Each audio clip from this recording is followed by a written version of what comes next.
Laura Jones, and I don't know why. Good afternoon, 20 minutes past 2. Now, let me tell you about Stuart Tidman. Stuart Tidman has been a bus driver in Telford for the past 3 years. He's driven coaches for most of his life.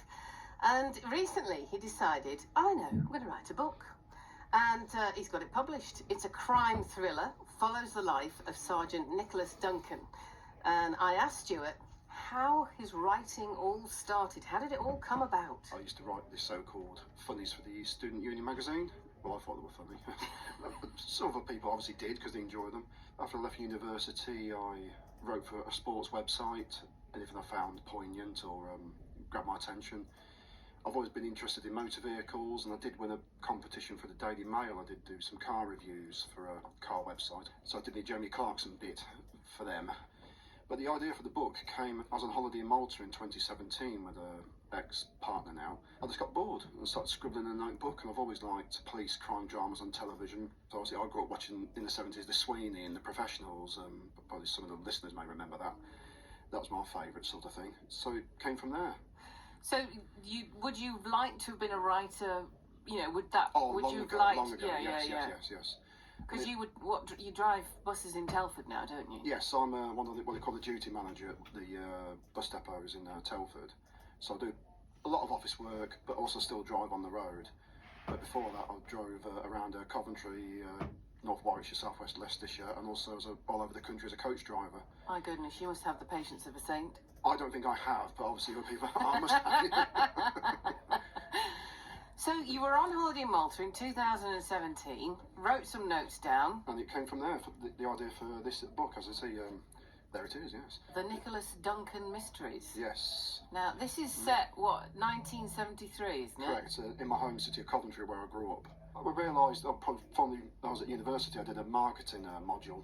If you're going to do something, it's got to have its unique selling point. It's got to be different to stand out. So I thought, well, of all the crime stories out there, a lot of them are based in London. Nothing's been really done in Coventry before. So I thought, why not?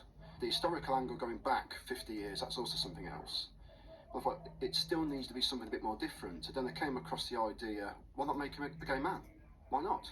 Because obviously there's been gay people around since the year dot, and they're very much still under the thumb, even though things are better than they used to be. I've got members of my own family, some of my best friends are homosexual, and the struggle I must have, I mean, I'm a straight chap, so I haven't had to live that way or understand what they go through, but talking to them, they've explained a lot, and that's why Nick Duncan came to be. Is that your research then, talking to friends and family? Yeah, and things that obviously on the internet and in the news. The book being based in 73, it's only about 6 years previous to that, it was still illegal for a man to be gay in Britain, which it seems horrific. You couldn't live the life you wanted, it's illegal.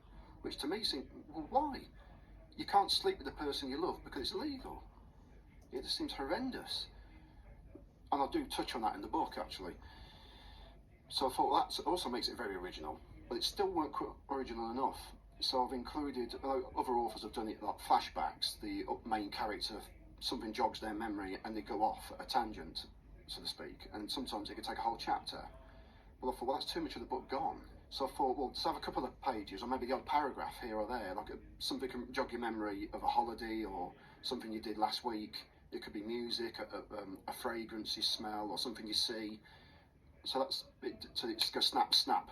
Right, yeah. Back to his daydream, so to speak, and then back to present day. How easy was it for you to write? Because it's a thick one, isn't it? Because of my job, obviously, in the public transport, it got halfway there before COVID happened, and I was furloughed. So I was sitting at home twiddling my thumbs, watching repeats of The Sweeney, and perfect opportunity. Eating chocolate biscuits and just getting fat. So I thought, well, finish my book, and I did. How do you feel about all this now? That's what I want to do. I mean, my job gets in the way. Really. But you've realised your dream. It's brilliant. Yes, and of course, found, well, I've got number 1 done, and some of my friends have already read it, and goes, the last page, you got another one coming? I said, yeah, I'm just going to get it finished and offer it to my publisher. Do you want to publish this? So all your friends and family have read it? They have, yes. Some of my work colleagues are very supportive at the bus depot. They've bought it. I've got friends over in the United States, and they're very supportive as well. Obviously, through word of mouth, other people have started to buy it and enjoy it. Brilliant. The initial feedback is everybody likes it. That's what we like to hear. If you like a good crime thriller, then how about following the life of Sergeant Nicholas Duncan, Stuart Tidman, who's written and published his first novel. Well done, Stuart.